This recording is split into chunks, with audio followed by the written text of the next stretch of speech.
Classes.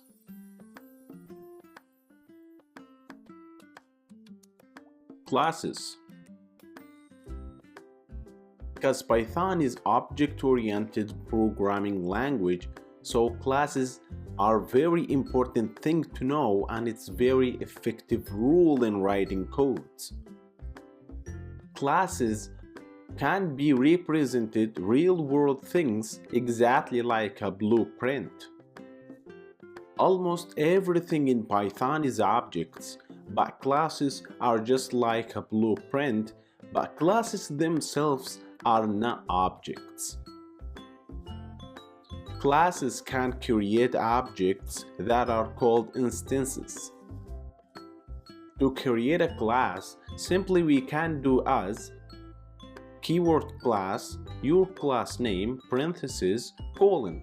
Then you can put your variables, functions, as many as code you need to perform.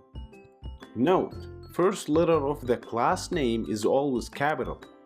So, to create an object of a class, your object name equal your class name, parentheses. See next lecture to know how to create a class object. Thank you for watching.